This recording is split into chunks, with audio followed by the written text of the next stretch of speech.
Topic दिख ही रहा है कि हम आज पॉलिटिकल साइंस में संविधान पढ़ने वाले हैं। एक क्लास है हमारी फर्स्ट।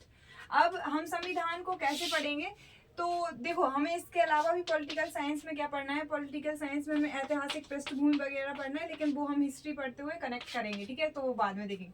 संविधान पढ़ना है, मोस्ट इंपॉर्टेंट इधर से ही क्वेश्चन आते हैं, फिर राजनीतिक दलों वगैरह से क्वेश्चन आते हैं, राजनीतिक पार्टियों से क्वेश्चन आते हैं।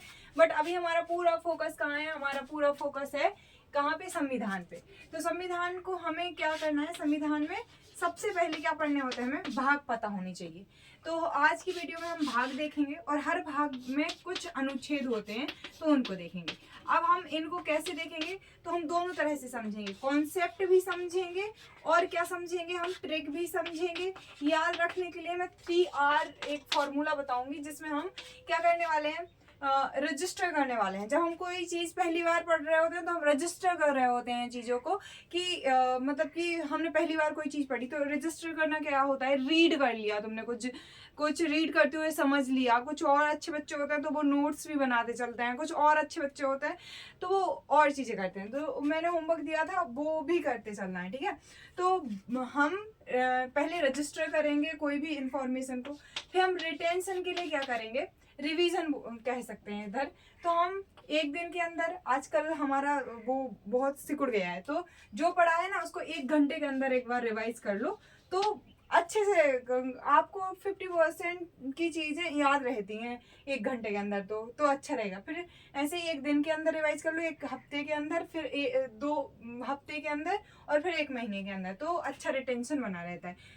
तो यहाँ पे रजिस्ट्रेशन में मैं जो बताऊंगी, तो ये स्टोरी रीडिंग है तो सब कुछ ठीक है ही, मैं साथ में क्या बताऊंगी कि क्वेश्चंस पूछो खुद से, और इमोशनल कनेक्ट करो। जितनी सेंसेस हैं, बोलना यानी कि जीभ हो गया, स्मेल करना हो गया, यानी कि तो क्या क्या हम अपनी जो सेंसेस हैं उनको यूज कर सकते हैं, स्किन यूज कर सकते हैं, कितनी चीज़ें यूज कर सकते हैं। तो रजिस्ट्रेशन जब हम करेंगे तो इस तरीके से करेंगे कि वो हमारा इमोशनल कनेक्शन उससे बन जाए, ठीक है, हम फील कर पाए, तो लंबे टाइम तक चलता है। एंड रिकॉल के लिए तो टेस्ट टेस्ट टेस्ट, और टेस्ट के लिए मैंने शॉर्ट्स बनाए हैं। एंड इधर पे मैं लॉन्ग में जो समझाती हूँ, शॉर्ट में 10-10 सेकंड्स में, 5-5 सेकंड्स में वो क्वेश्चंस पूछती हूँ। तो रिकॉल वहाँ से भी कर सकते हैं और वहाँ पे आंसर्स कर सकते हैं कमेंट में। जो क्वेश्चन ना है उसी का टॉपिक जाके और देख लेना है, पढ़ लेना है। तो एक चीज़ें हो गई।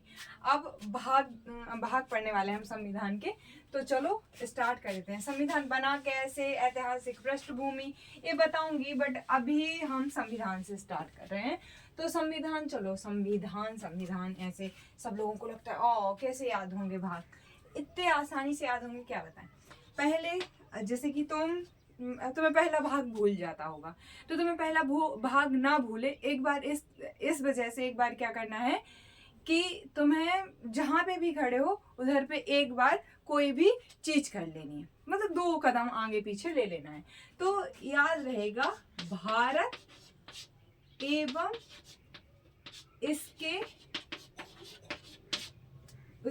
इसका राज्य क्षेत्र। याद कैसे रहेगा, ऐसे चलने से, क्योंकि जब तुम चले तो तुम हवा में चलोगे, पानी पे चलोगे, जमीन पे ही चलोगे ना। तो भारत एवं इसके राज्य क्षेत्र, इसमें हम 4 आर्टिकल पढ़ेंगे। नंबर 1 आर्टिकल में पढ़ेंगे इंडिया दैट इज भारत, यानी भारत का नाम। अलग अलग नहीं हो सकता, लेकिन ये मैं अगली वीडियो में अनुच्छेद वाली में बताऊंगी, अभी मैं बता रही हूँ। दूसरे में नए राज्यों का प्रवेश, तीसरे में बताऊंगी कि इनमें जो राज्य जैसे MP है या बिहार है, इनका नाम चेंज करना है, तो उनका नाम चेंज किया जाएगा, और जब नाम चेंज किया जाएगा तो 368 के तहत उन्हें संविधान संशोधन नहीं बोला जाएगा। लेकिन क्या अभी मैं आर्टिकल पढ़ा रही हूँ, आंसर है नो, तो इनको ध्यान देना है नहीं। अभी पूरा फोकस कॉन्सेप्ट है भारत एवं इसके राज्य क्षेत्र। ये ऐसी चीज है कि कम लोगों को भूलती है, तो इसको हम जाने देते हैं। दूसरा भाग, अब देखो, तो ये भारत देश है, ठीक है, यहाँ पे मैं छोटा सा बना रही हूँ, ठीक है, ये भारत है। तो भारत एवं इसका राज्य क्षेत्र तो ये हो गया। लेकिन हमने तुम लोगों ने पढ़े होंगे कि हम जानते हैं कि राज्य क्या चीज बनाती है। तो राज्य के जो तत्व होते हैं, एक राज्य के निर्माण के लिए जो तत्व होते हैं, वो होता है कि एक निश्चित भूगोल होना चाहिए। तो एक निश्चित भूगोल तो हमने फाइंड आउट कर लिया है, और उसके लिए हमने ये कह भी दिया है। फिर उधर जो है जनसंख्या होनी चाहिए। अब जनसंख्या होगी ही होगी, तो यहाँ पे जनसंख्या क्या है, नागरिकता। तो ऐसे इमोजी टाइप बना लो, या फिर तुमने जो चला था वहीं पे अपने आप को सोच लो कि मैं खड़ा हूँ तो मैं क्या हूँ, इंडिया का नागरिक हूँ। तो इस वजह से दूसरा नहीं बोलेगा, और दूसरे का हमारा नाम है नागरिकता। अब ये लोग जो है, नागरिक जो हैं, इन्हें देने पड़ेंगे कुछ राइट्स देने पड़ेंगे, वरना नागरिक है या विदेशी है क्या ही फर्क पड़ जाएगा, है ना। तो अपन को क्या देना पड़ेगा, जो अपने देश का है उसको कुछ अधिकार देने पड़ेंगे। तो वो अधिकार कैसे होंगे, मौलिक अधिकार होंगे, यानी कि अगर उनसे छेड़खानी हुई तो ये लोग सीधा सुप्रीम कोर्ट का दरवाजा खट खट करेंगे। क्या करेंगे, दरवाजा खटखटाएंगे कि सर जी हमारे साथ गलत हो गया है। तो मौलिक अधिकार, अब मौलिक अधिकार होते क्या है, इनको हम पढ़ेंगे, डिटेल में पढ़ेंगे, बस थोड़ा सा टाइम लीजिए। अब चौथा जो है, ये अधिकार तो वो है जो आम आदमी को मिले हैं, लेकिन जो राज्य है वो कोई चीज बना रहा है, कोई भी योजना बना रहा है, तो वो क्या ध्यान में रखते हुए बनाएगा, तो वो ध्यान में रखते हुए बनाएगा डीपीएसपी, यानी राज्य के, बोलो, राज्य के नीति के निर्देशक तत्व। नीति के निर्देशक तत्व यानी तुम राज्य को, यानी सरकार को, एक तरह से संविधान के लोग कह रहे हैं कि तुम इन निर्देशकों को मानना। अब यहाँ पे ये राज्य आया है, ये चलेगा कौन, चलाएगा कौन, तो यहाँ आ जाएगा हमारा भाग 5, और इसमें है संघ सरकार, यानी कि केंद्र की सरकार। तो संघ सरकार लिख सकते हैं, यूनियन गवर्नमेंट इसको बोलते हैं हम इंग्लिश में। अब इधर फिर से आ जाओ, एक राज्य को राज्य क्या बनाता है, एक राज्य को राज्य बनाता है कि निश्चित भूभाग होना चाहिए। भारत का निश्चित भूभाग है, बिल्कुल है। जनसंख्या है, बिल्कुल है। उनको कुछ मौलिक अधिकार है, कुछ मतलब कि उनके लिए क्या क्या करना चाहिए सरकार को, ऐसे निर्देशक तत्व हैं। अब जो है ये जो जनसंख्या है, इनका पर्टिकुलरली अच्छे से शासन होना चाहिए इस प्रदेश में, इस भाग में। तो इसके लिए क्या होती है, सरकार होती है। क्या होती है, सरकार होती है। अब सरकार है तो इसको अपने भारत में कौन कौन से कानून बनेंगे, नियम बनेंगे, कैसे चलेगा देश, इस सब का निर्णय लेने का पूरा जो दायित्व है वो किस पे रहता है, सरकार का। तो इसको बोलते हैं संप्रभुता। क्योंकि हम अंग्रेज थे तब भी हमारे पास क्या था, निश्चित भूभाग था, तब भी जनसंख्या तो थी, सरकार भी तब थी, लेकिन अपनी नहीं थी, ब्रिटिश सरकार थी। और ब्रिटिश सरकार थी तो ब्रिटिश ने कहा कि नेपाल से संबंध बनाने तो बनाने हैं, अपनी नहीं चलती थी, अपनी सरकार नहीं थी, क्योंकि हम संप्रभु नहीं थे। संप्रभु यानी कि अपने निर्णय स्वयं लेने की स्वतंत्रता। अभी भी भारत के अंदर महिलाओं को या बहुत सारे ऐसे लोग हैं जिनको खुद के निर्णय, पर्सनल निर्णय तक लेने का वो नहीं है। तो ऐसे करके याद रख सकते हो। तो तुमने क्या समझा, राज्य के, एक तो राज्य के तत्व समझ लिया कि राज्य को राज्य बनाता कौन है। अब जैसे ताइवान है, तो ताइवान ताइवान एक देश है वैसे तो, लेकिन ताइवान के पास क्या नहीं है, यही नहीं है संप्रभुता। वो मतलब कि पूरी तरह से सोवरेन नहीं है, तो इस वजह से वो एक अलग राज्य नहीं है। राज्य वो, यहाँ पे एक और चीज मैं बताना भूल गई हूँ, बहुत इंपॉर्टेंट, जो बच्चे बिल्कुल मतलब कि कहते हैं ना पहली बार पॉलिटिकल साइंस पढ़ रहे होंगे, तो यहाँ राज्य की बात चल रही है कि ये कोई तेलंगाना राज्य नहीं होता है, एमपी कोई राज्य नहीं होता है, ये प्रशासनिक राज्य है कि हमने प्रशासन करने के लिए, शासन की ताकि हम आराम से प्रशासन संभाल सके, इसके लिए इकाइयां बनाई हैं, तो वो राज्य बोल देते हैं हम। जबकि जो रियल स्टेट कहलाता है वो एक देश कहलाता है। तो देश रियल में एक पॉलिटिकल टर्म है, और देश जो है एक भावनात्मक शब्द है। तो इस वजह से जब मैं स्टेट बोल रही हूँ ना, कि स्टेट के मतलब कि जो राज्य है उसके निर्माणकारी तत्व जो है, तो राज्य मतलब एक देश के निर्माणकारी तत्व। तो यहाँ पे आ जाते हैं भाग 5 में संघ की सरकार, और इधर से 6 भाग में है राज्य की सरकार। अब राज्य की सरकार याद करना बहुत आसान है, क्योंकि जब केंद्र में सरकार होगी तो राज्यों में भी सरकार चाहिए। तो अब हम आगे के टॉपिक्स को पढ़ने के लिए मुझे इसको साफ करना पड़ेगा, लेकिन इसको पहले कम से कम 5-6 बार में तुम्हें लर्न करा देती हूँ। तो क्या पढ़ा हमने, सबसे पहले हमने पढ़ा कि पॉलिटिकल साइंस में हमें पढ़ना है संविधान। अब संविधान में हम एक एक करके भागों में जाएंगे अंदर, और फिर अगली वीडियो में हम अनुसूचियां देखेंगे, अनुच्छेद देखेंगे, स्रोत देखेंगे, एक एक भाग को फिर उठाएंगे, उनको एक एक करके कंप्लीट करते जाएंगे। लेकिन क्या हुआ यहाँ पे, जब मैंने बताया भाग एक के बारे में, तो उसका नाम बताया मैंने कि भारत एवं इसके राज्य क्षेत्र। अब एक कई लोगों को भूल सकता है। अब तो मैंने फिर बताया कि एक राज्य को राज्य यानी एक जो देश होता है वो देश बनता कैसे है, तो उसमें 4 चीजें चाहिए होती है। एक तो एक निश्चित डिफाइन लाइन हो आपकी, मतलब कि बॉर्डर लाइन हो, तो एक निश्चित भूभाग होना चाहिए। निश्चित भूभाग हो गया तो वहां पे कुछ लोग भी रहते होंगे, तो जनसंख्या, फिर जनसंख्या जो है चुन के अपना प्रतिनिधि चुनेगी, तो फिर वो सरकार होनी चाहिए, वहां पे सरकार होनी चाहिए। अब वो संप्रभु होनी चाहिए, ऐसा नहीं है कि उस पर किसी और का उसको किसी और के अंडर में रहना पड़ता है, और की बात मानना पड़ता है, तो फिर उसको हम स्टेट यानी कि एक सोवरेन कंट्री या सोवरेन स्टेट नहीं कहेंगे। तो ये हमने निर्माणकारी तत्व इसलिए समझ लिए थे। फिर भाग एक तो अब समझ में आ ही गया होगा, 2 भी समझ में आ ही गया होगा, आई होप कि आ गया होगा। नहीं आया है तो कमेंट कर देना, फिर से समझा दूंगी। तो भारत एवं इसके राज्य क्षेत्र, इसमें 4 आर्टिकल्स हमें पढ़ने थे, 1 से लेके 4 तक। ठीक है, तो यहाँ आर्टिकल 1 से लेके 4 तक लिख देती हूँ, मैंने ध्यान नहीं दिया। नागरिकता हम पढ़ेंगे तो आर्टिकल नंबर 5 से लेके 11 तक जाएंगे। अब इसमें क्या है कि स्वतंत्रता के समय पे नागरिकता क्या थी, पाकिस्तान से प्रवर्जन करने वाले, भारत से प्रवर्जन किए गए, ऐसे हैं। तो इनको हम पढ़ेंगे, डिटेल में पढ़ेंगे, लेकिन अनुच्छेद वाली वीडियो में, जब हम भाग को डिटेल में पढ़ रहे होंगे। तो थोड़ा सा पेशेंस बनाए रखें। अब आ जाते हैं मौलिक अधिकारों पे। तो मौलिक अधिकार यहाँ 11 खत्म हुआ, तो यहाँ 12 से स्टार्ट होगा और ये 35 तक चलेगा।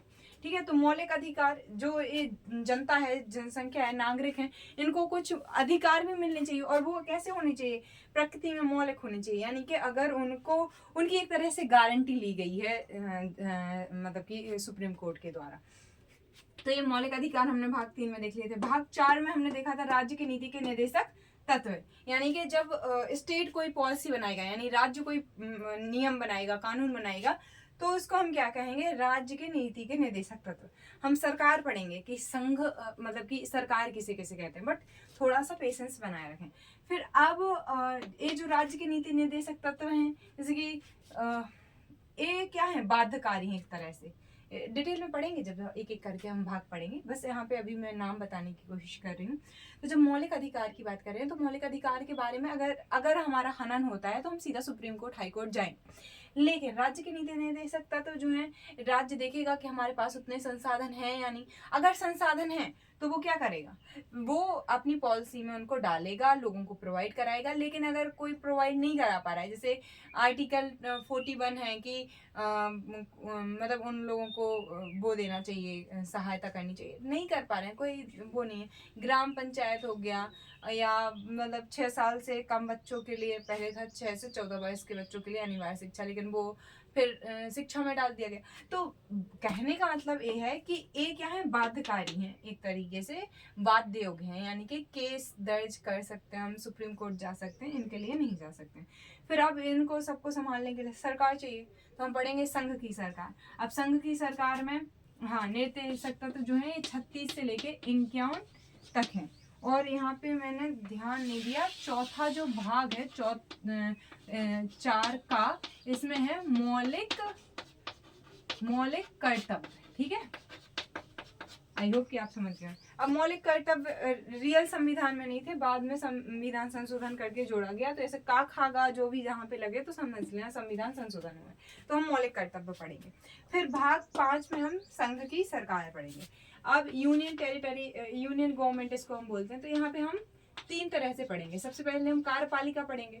कार्यपालिका यानी कि एग्जीक्यूटिव जो बॉडी है, इसमें हम पढ़ेंगे 52 से लेके और हम चलेंगे 78 तक, यानी कि राष्ट्रपति, उपराष्ट्रपति, पीएम, ये जो काउंसिल ऑफ मिनिस्टर यानी मंत्री परिषद है, महान्यायवादी, इन सब के बारे में यहाँ पे हम पढ़ लेंगे। फिर हम पढ़ेंगे किसके बारे में, विधायिका के बारे में। विधायिका को हिंदी में, इंग्लिश में क्या कहते हैं, लेजिस्लेचर। तो उसके बारे में 79 से लेके 122 या 123, क्योंकि 123 में है कि कार्यपालिका मतलब कि जो राष्ट्रपति है वो क्या बना सकता है, अध्यादेश पारित कर सकता है, अगर संसद का सदन का सत्र नहीं चल रहा है। ठीक है, अब तीसरा जो है वो है कि अगर इधर कोई कानून बना है, अब उसके अकॉर्डिंग देखना पड़ेगा, तो सजाएं वगैरह जो देखता है, यानी न्यायालय, यानी कि न्यायालय को हम क्या बोल सकते हैं, जुडिशरी। ठीक है, तो जुडिशरी 124 से लेके और 100 47 तक जाएगी। और फिर इसके बाद में कैग आ जाएगा, जो कि देखेगा कि कैग मतलब महालेखा नियंत्रक परीक्षा, तो उसको हम देखेंगे। तो ये भाग 5 में हमें पढ़ना है, ठीक है। अब सेम चीजें, यानी कि स्टेट गवर्नमेंट में भी हमें क्या पढ़ना है, कार्यपालिका पढ़नी है, विधायिका पढ़नी है और न्यायपालिका पढ़नी है।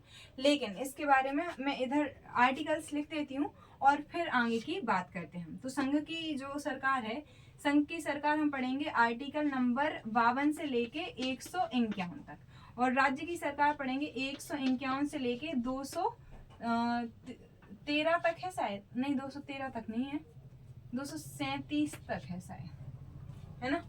तो अभी हम देख लेते हैं 200, क्योंकि भाग 7 जो है वो हट गया है।